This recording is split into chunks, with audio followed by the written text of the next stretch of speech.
araw na ito.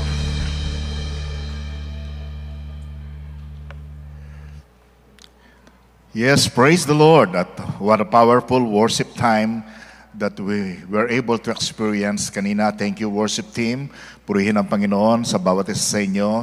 At sa inyo po na nakarating na maaga dito, in spite of the weather, minsan siguro ang hirap talagang lumapit kay Lord, ano? Nung sobrang init, gusto natin talagang lumamig. Ngayon namang lumamig at umuulan. Yung iba sa atin napipigilan sa paglapit sa ating Panginoon. Sabihin mo sa katabi mo, rain or shine, mag-worship tayo.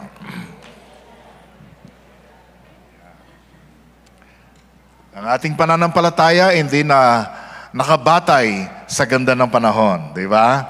We are not fair weather Christians. We are true believers of the living God. At sa Kanya tayo nagwo-worship. Pinag-uusapan po natin sa buong buwan ng May ang divine solution to human problems. At marami po tayong mga naging problema.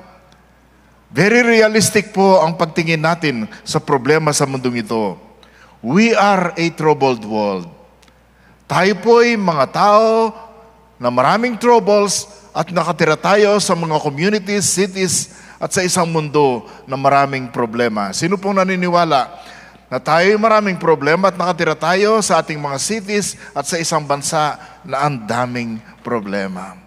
Nako, sa sakyan lang kanina pinag-uusapan po natin ang maraming mga problema. Bawat isa sa atin dumaranas po ng problema. Dumaranas tayo ng pagkatalo. We experience defeat. We experience disappointment. How many of you have been disappointed in the previous days? Kung minsan disappointed tayo sa ating mga kasamahan at minsan disappointed tayo sa ating mga sarili. Tama ba yon? Of course naman. Di ba? We experience disease. Ini-encourage na naman tayong mag-wear ng mask dahil merong upsurge ng COVID-19 sa iba't ibang area, sa Australia, sa United States, and even in the Philippines. We experience death. Kahit tayo'y Kristiyano, alam natin darating at darating ito. We experience loneliness. We experience alienation. May mga addiction. May mga conflict tayong naranasan. Yung iba may explanation. Yung iba walang explanation. Sometimes we ask the important question, at problema noon, problema ngayon, problema sa darating na panahon. Why do good things happen to bad people and bad things happen to good people? It happens, di po ba? Nangyayari po yun.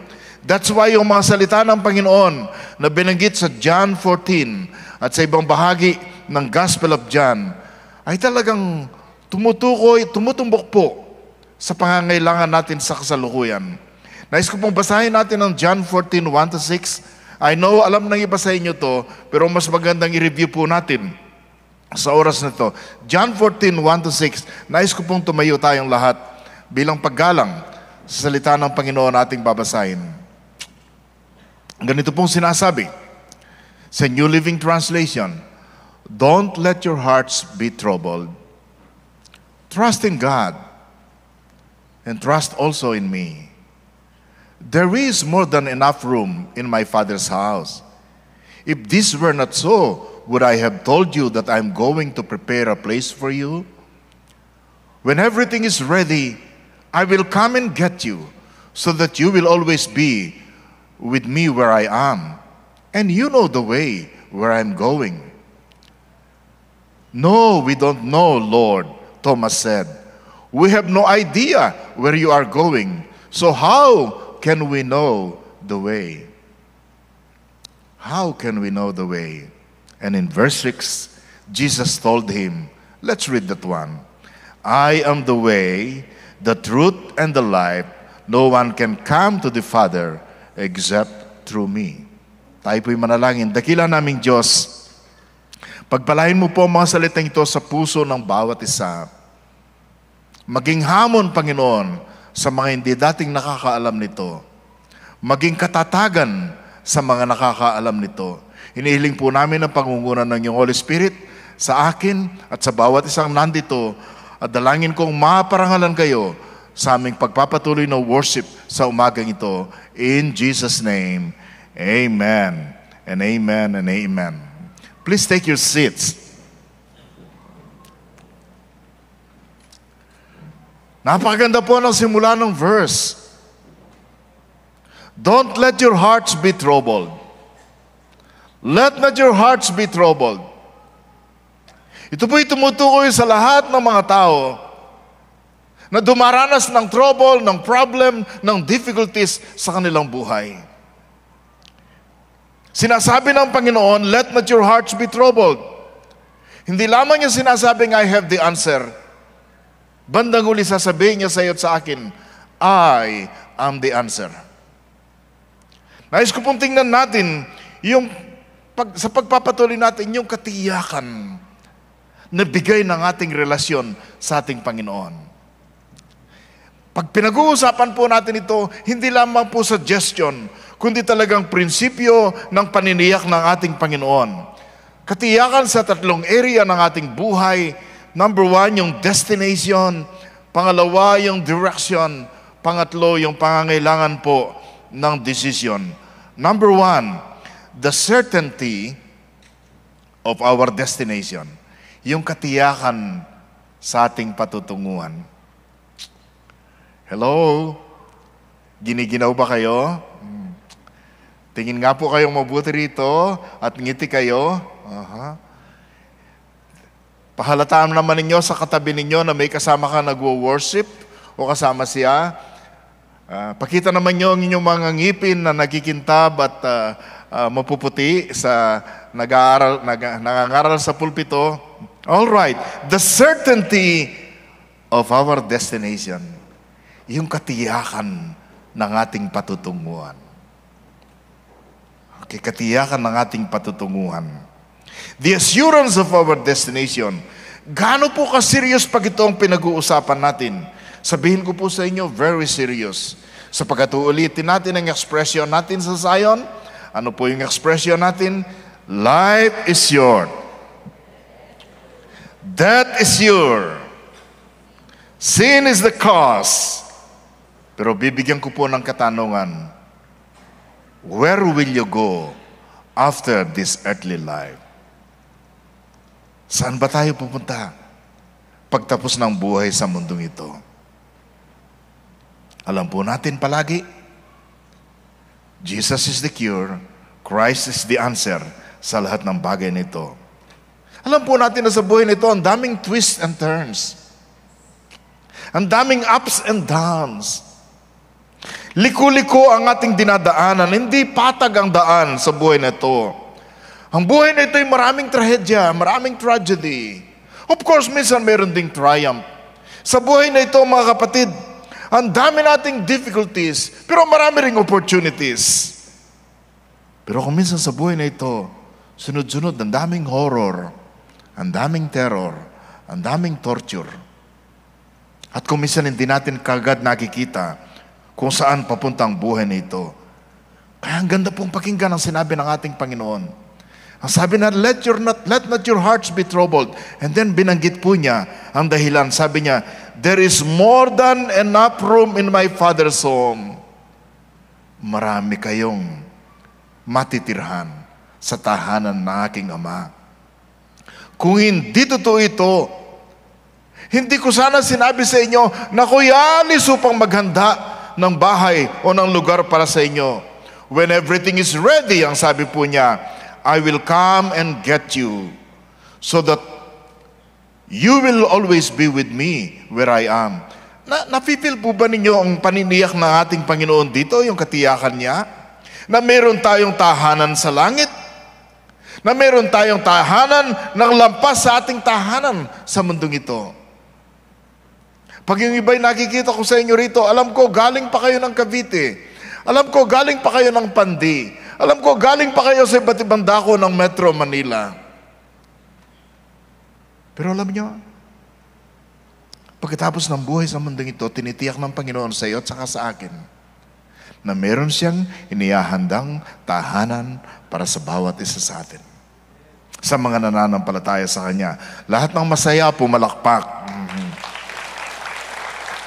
At itong tahanan ito ay tahanan kung nandun ang ating Ama, kung saan nandun ang Ama, at kung saan nandun ang ating Panginoong Yesus.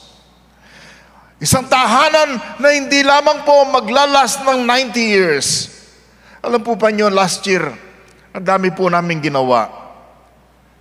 Last year, ang aming bahay ay 21 years old na. Nagpalit na po kami ng yatip sa ibang area. Kailangan na po naming magpalit ng mga gamit sa toilet. Kailangan na po namin ng ganito. Sabi ko, 21 years pa lang, ang dami nang papalitan, ang daling masira. Nung mag-take over po tayo dito, ginamit na nila ng 5 years at ngayon nakaka 8 years na tayong mahigit sa lugar na ito. Ang dami nang dapat ayusin. Ang dami nang dapat takpan. Kailangan nang magpalit, maglagay ng carpet sa mga dadaanan. Upang ang mga may edad na katulad ko, hindi sila natatakot na sila'y madulas.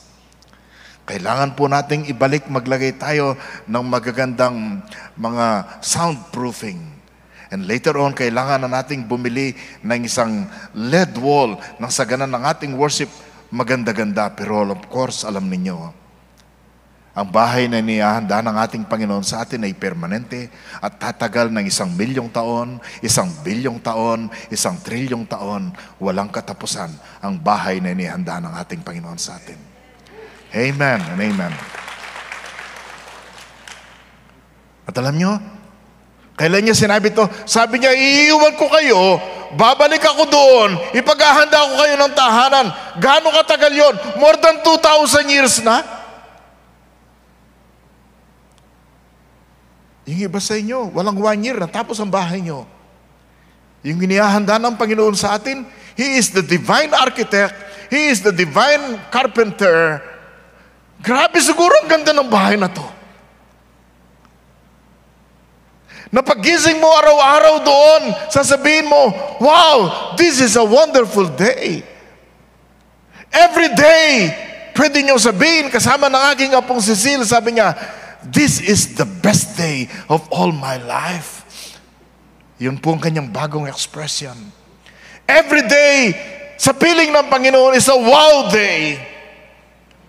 Every day is the best day.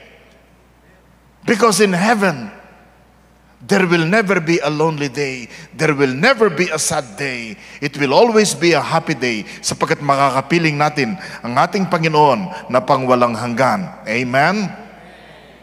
At ang sabi ng Panginoon, just in case, sabi niya gano'n, hindi pa kayo pupunta doon. Baka dumating ng pagkakataon na kailangan akong bumalik dito upang kunin ko kayo so that kung nandun ako, nandun din kayo, ang sabi ng Panginoon, at makakasama natin siya ng permanente at walang hangganan.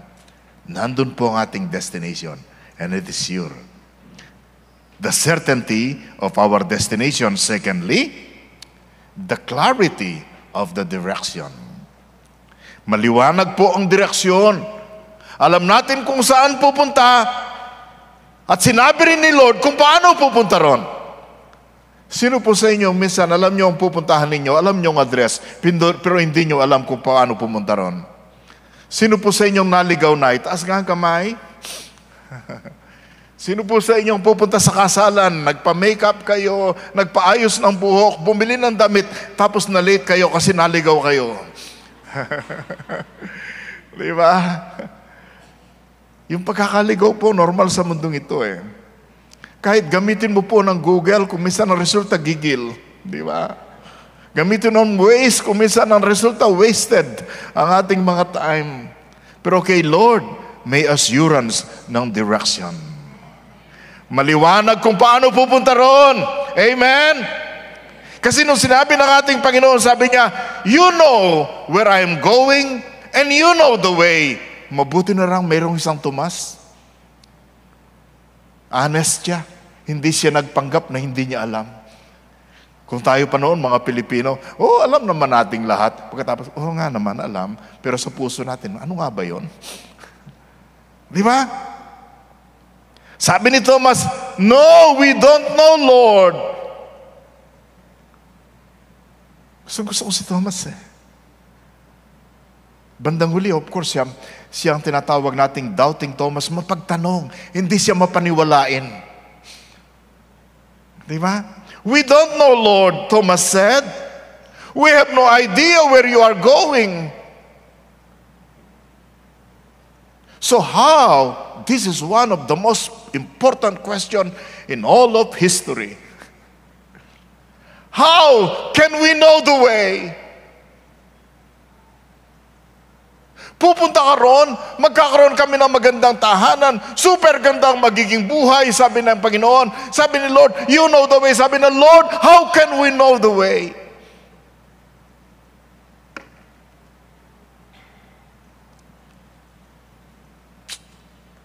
Ang sagot ni Frank Sinatra, I did it my way. Diba? Ang sagot ng modern na mundo, follow your heart. Naku, kapahamakan matindi.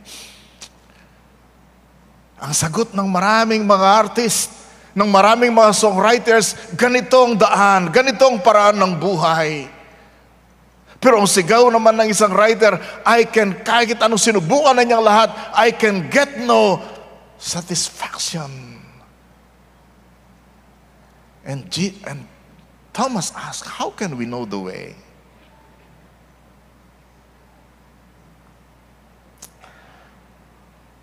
At ang sagot ng Panginoon, hindi lang niya sinabing, I know the answer. Ang sabi niya, I am the answer. Ang sagot niya, hindi relihiyon. Ang sagot niya, hindi institusyon. Ang sagot niya, siya mismo ang solusyon. Jesus told him, let's read that again, I am the way, the truth, and the life. No one can come to the Father except through me. I am the way. Na parang sinasabi niya, meron akong map. It is better than Google. Meron ako, sabi niyang paraan. It is better than waste. Sapagkat sabi niya ganoon, pag sa akin ka tumingin, pag sa akin ka nanampalataya, kailanman hindi ka maliligaw. Sigurado makakarating ka sa dapat mong puntahan. Amen. Hallelujah.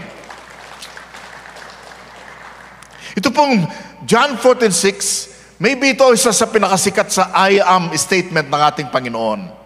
Mayroon pong at least 7 na I am statement ng ating Panginoon. At sa babanggitin natin ng ilan dito at makikita nyo kung bakit kailangan nating malaman ito. Ito pong I am statement ay tumutukoy parang sa karanasan ng mga tao ng Diyos sa Old Testament. Natatandaan nyo, nung si Moses sabihin niya sa bayan ng Israel, pinadala ko ng ating Diyos upang iligtas kayo mula sa inyong pagkakaalipin. Tapos sabi ni Moses sa Panginoon, Lord, paano kung tinanong ako ng mga Israelita, sino bang Diyos? Ano bang pangalan niya? Sabi ni Moses, anong aking isasagot? Pag tinanong nilang yung pangalan, ang sagot ng Panginoon, I am has sent you to them. Ang pangalan ko ay I am Yahweh. Jehovah ang translation ng iba. Pero ang sabi ng ibang translation ng Yahweh ay I am or I will be what I will be. At tinutukoy dito mga kapatid,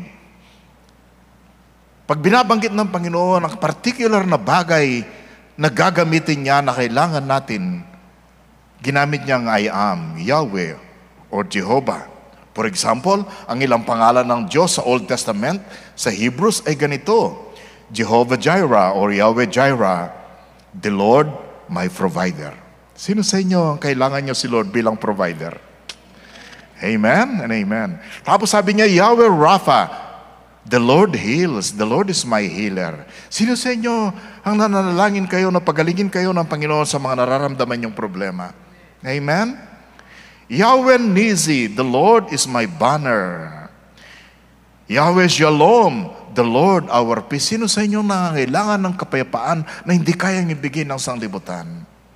Sino sa inyo masyadong nai-stress? Sino sa inyo ang daming question, nag-aalinlangan kayo? Yahweh is my peace. And of course, Yahweh Ra'ah or Jehovah Ra'ah, the Lord my shepherd. The Lord my shepherd. At nung introduce ng Panginoon ang kanyang sarili at gumawa siya, pinakita niya ang kanyang identity at ang kanyang mission, ginamit niya yung salitang, I am, 7 times. At the very least. Ang sabi po niya, yung unang I am niya sa John 6:35, I am the bread of life. He who comes to me shall never hunger, and he who believes in me shall never thirst. Ako ang tinapay ng buhay, ang lalapit at mananampalataya sa akin, hindi na magugutom, ang mananampalataya sa akin na hindi na mauhaw. Na parang sinasabi ng Panginoon na siya ng bansang Israel, for 40 years, nagbigay ang Diyos ng mana na pumuno sa pangangailangan ng kanilang tiyan, ng physical na pangangailangan. Pero every day, naghihintay sila ng mana sa pagkatapos ng araw na yon, nagugutom na naman. Pero ang sinasabi ng Panginoon, I am the bread of life. Pag sa akin kayo nananampalataya, hindi na magugutom ang inyong kaluluwa sapagkat ako magiging katuparan ng lahat ng pangangailangan ng inyong puso. He is the bread of life. And then sabi niya, I am the light of the world. He who follows me shall not walk in darkness, but have the light of life.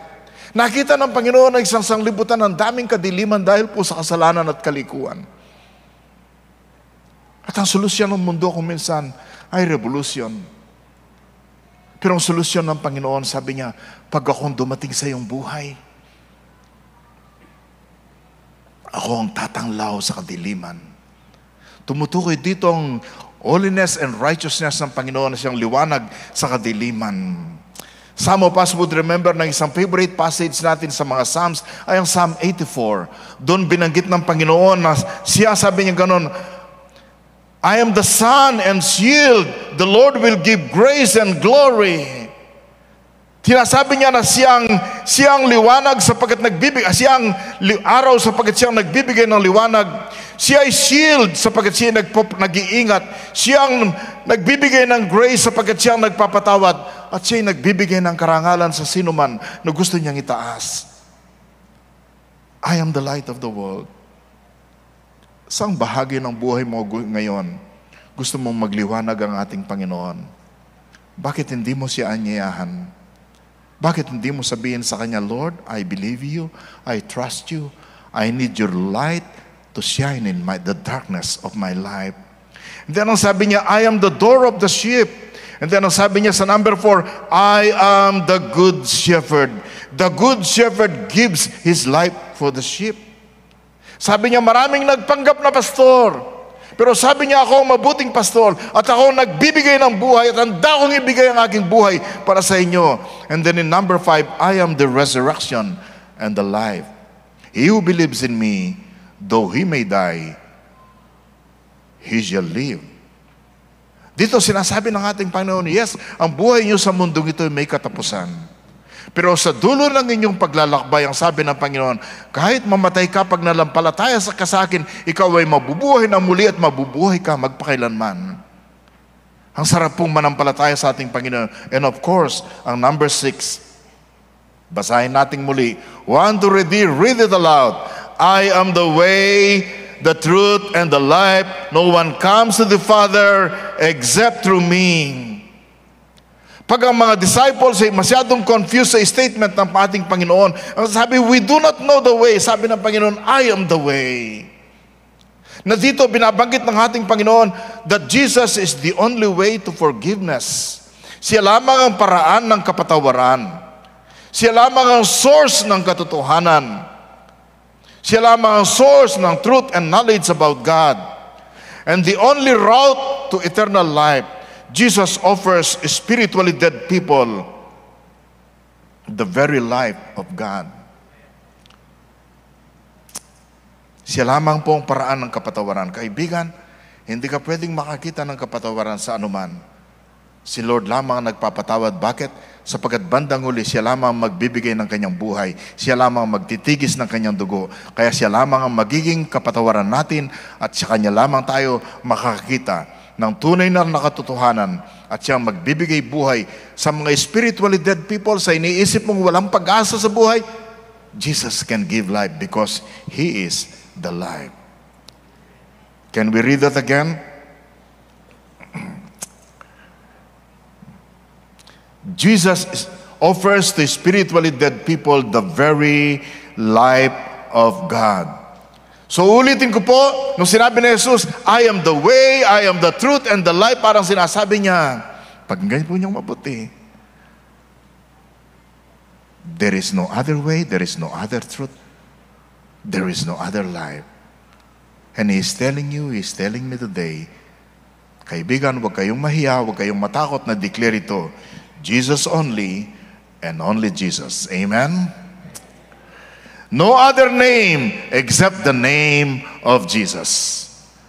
Walang ibang pangalan ibinigay sa atin na pwede nating ikaligtas, kundi ang pangalan ng ating Panginoon Hesus lamang.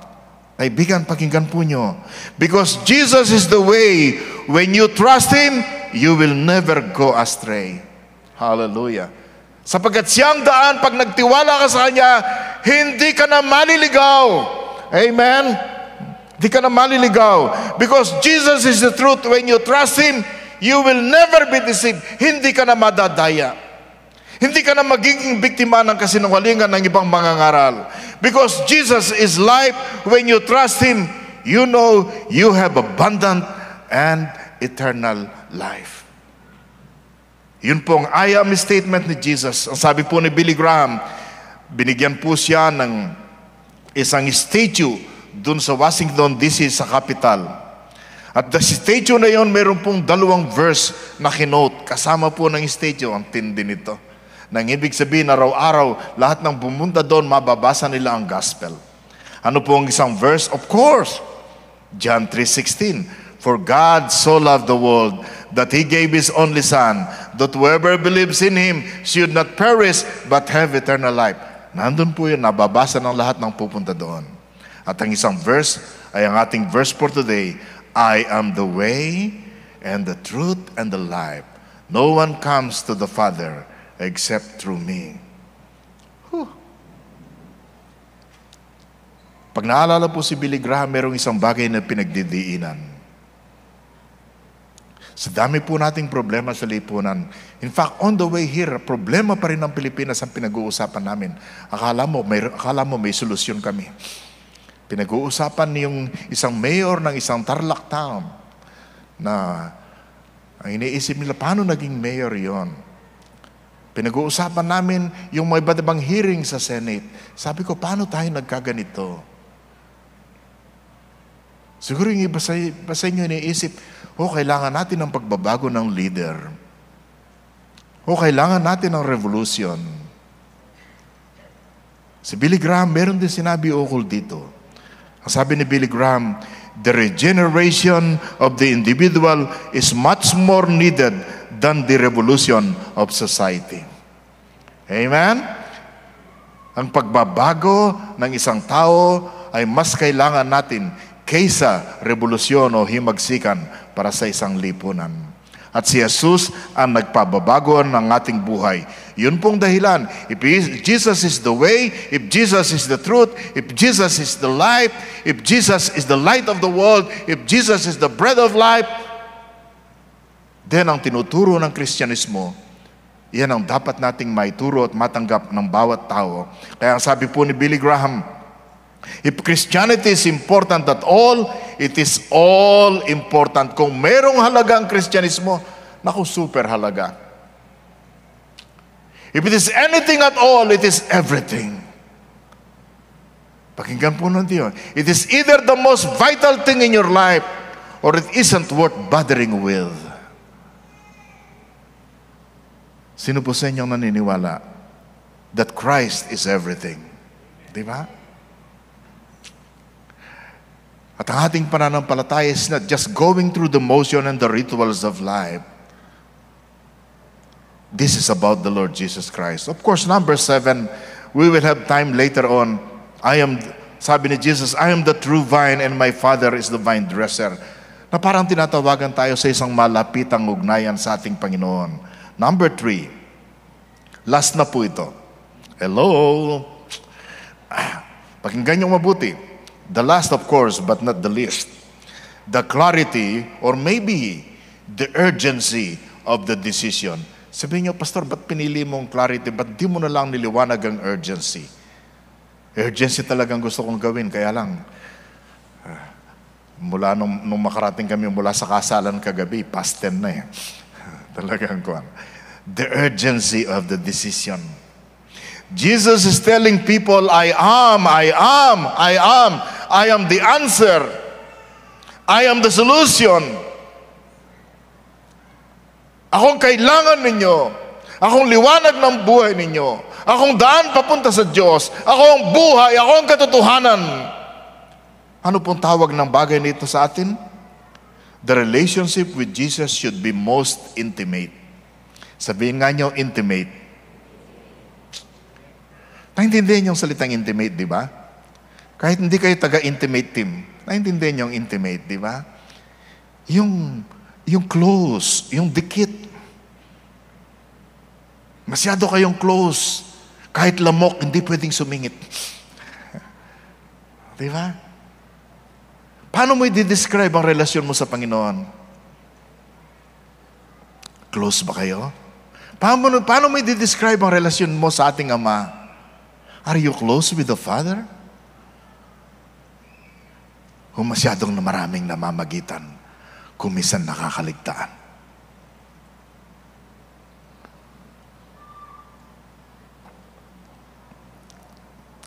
Pinapakita ng Panginoon sa lahat ng binasa natin that is sufficient in everything. At tama lahat ang inaawit natin dati na gustong-gusto natin. Na pagkat siya ang ating pastor, lahat ng bigay natin ay sapat na at higit pa.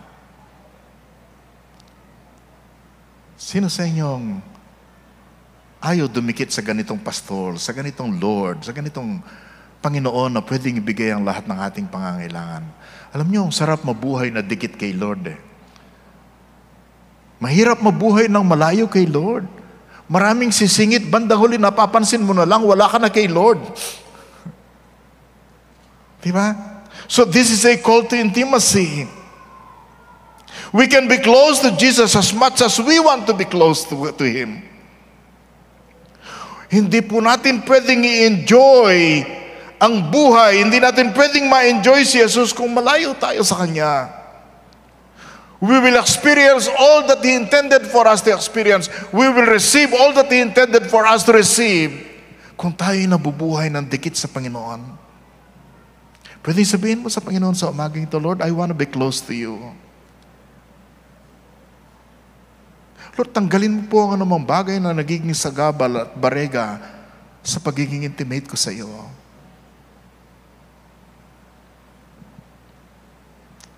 Ito na po ang pinakamatamis at pinakamasayang buhay. Ang buhay na intimate sa ating Panginoon. Secondly, the relationship with Jesus should be most ultimate. Redundant po yun, alam ko. Pero para parehong tunog, di ba? Most ultimate. Ang ibig sabihin, yung relasyon natin sa Panginoon, yun ang pinaka-final, yun ang pinaka-last, pinaka-decisive, pinaka-definitive.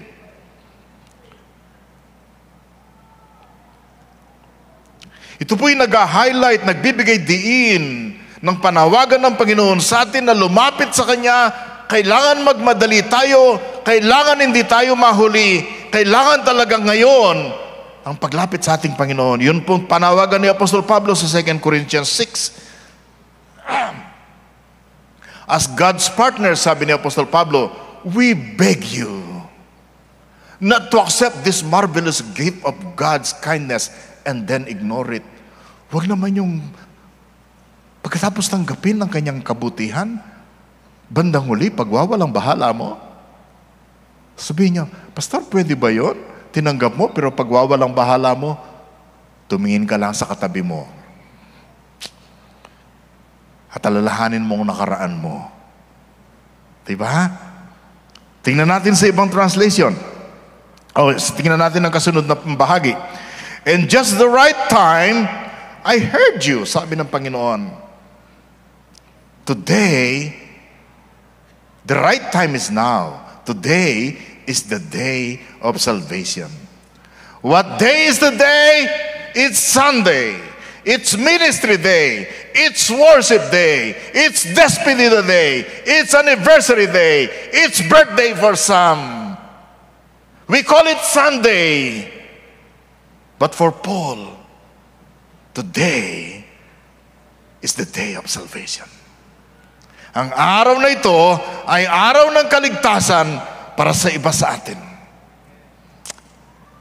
Sabi sa NIV, I tell you, now is the time of God's favor. Now is the day of salvation. At ang sabi po sa The Message, well, now is the right time to listen. Are you listening, God's people? Lakasan ninyo. Are you listening? Amen.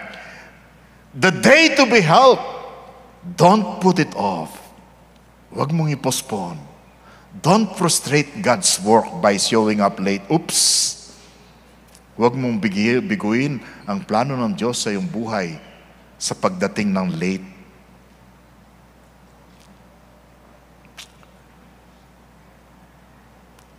Throwing a question mark over everything we're doing. Alam nyo, pag mahilig kang mag-postpone, pag hindi ka gumagawa, dumarating sa tama, parang may question mark sa lahat ng nagagawa ng Panginoon sa iyong buhay. That's why today is the day. Alam po niyo, ang ginamit dito yung time, yung day, yung Greek word na kairos. Hi, kairos.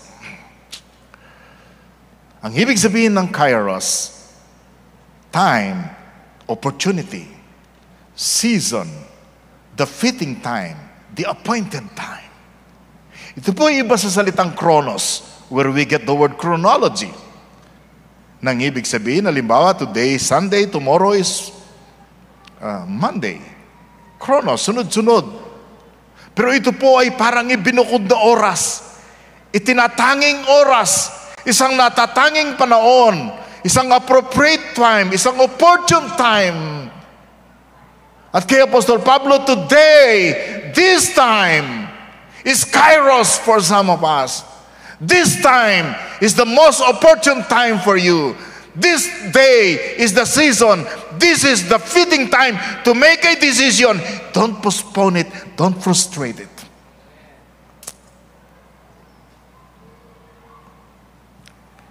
Siguro sabi, Pastor, matagal ko nang tinanggap ang Panginoon kaya ligtas na ako. Thank you, praise the Lord. Okay, that was the opportune time for you. Pero meron pang time para sa iyo ngayon. Kumusta ang buhay mo mula nung tanggapin mo ang Panginoon? Are you seizing the day? Are you making use of every opportunity and time God is giving you?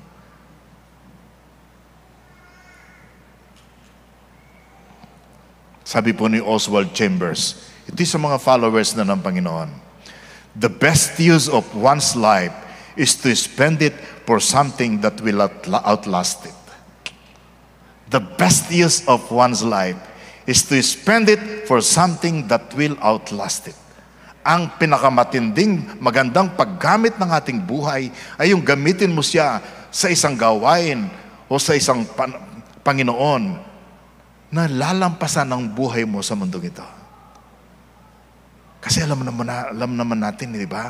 Only one life will soon be passed. Only what's done for Christ will last. At alam natin ang pinangako ng ating Panginoon, di ba? Knowing that your labor in the Lord shall not be in vain. Gamitin buhay mo para sa gawain na lalampas ang panahon mo sa mundong ito. This is the opportune time. Finally, ang sabi po ni Billy Graham muli, I have one message, sabi niya, that Jesus Christ came, He died on the cross, He rose again, and He asked us to repent of our sins and receive Him by faith as Lord and Savior. And if we do, we have forgiveness of all our sins. Nag-iisang message, sabi niya, si Jesus dumating, namatay sa krus, nagbangon na muli, at ngayon inihiling niya na magsisi tayo sa ating kasalanan, tanggapin natin siya sa pananampalataya sa ating puso bilang Panginoon at tagapagligtas. Pag ginawa natin yan, matatanggap natin ang tunay na kapatawaran. Grabe ang pangako, ang blessing ng ating Panginoon. Siguro yung iba sa inyo, Pastor, ano ba yung destiny? Ano ba yung destination? Ano ba yung katiyakan? Baka meron pa dalawa dito hindi narinig o napansin yung mga nakaraang message natin. Wawakasan ko po ang message nito sa kwento uli ni Billy Graham. Bagamat alam ko, nakuha rin niya sa iba.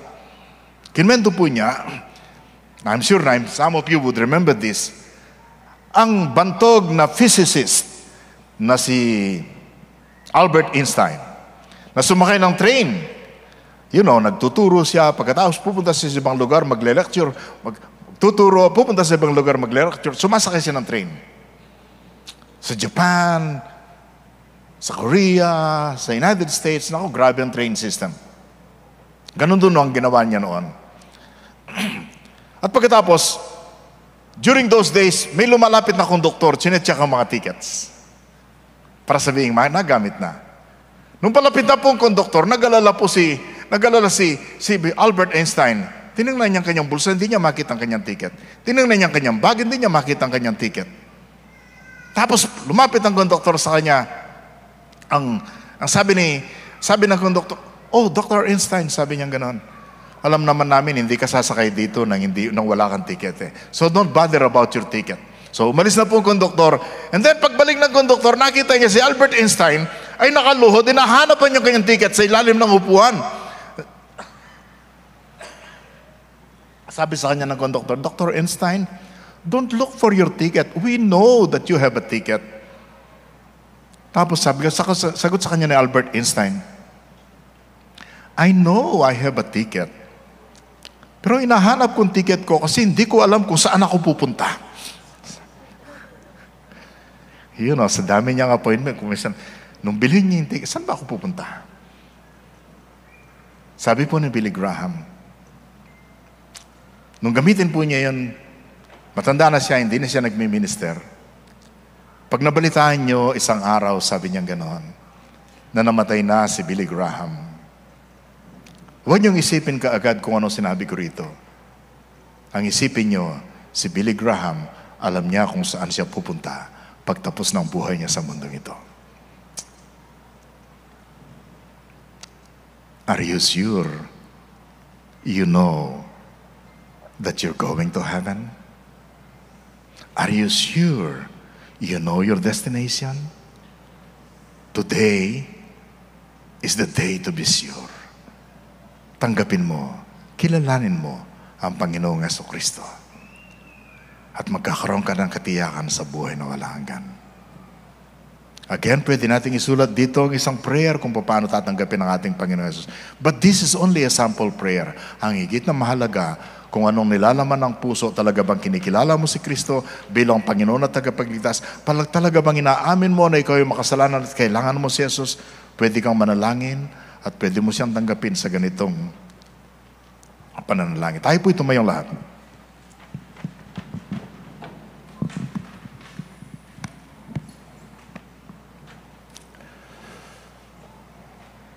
Nandiyan po sa screen ninyo ang isang dalangin. Some of you have prayed this before. Some of you not yet. Sabi niyo, "Pastor, bakit kailangan ko siyang tanggapin?" Kasi sabi ng Biblia, si Jesus ay kumakatok sa puso mo. Kailangan mong pakinggan ang kanyang tinig. Kailangan mong buksan ang iyong puso. Kailangan mong sabihin sa kanya, "Lord, inaamin ko na makasalanan ako. Salamat ikaw ang nagbayad ng aking kasalanan. Lord Jesus, kinikilala kita bilang Panginoon at tagapagligtas ng buhay ko. Tinatanggap po kita ngayon. Maghari ka sa akin. Sakupin mo ako." Amen and amen.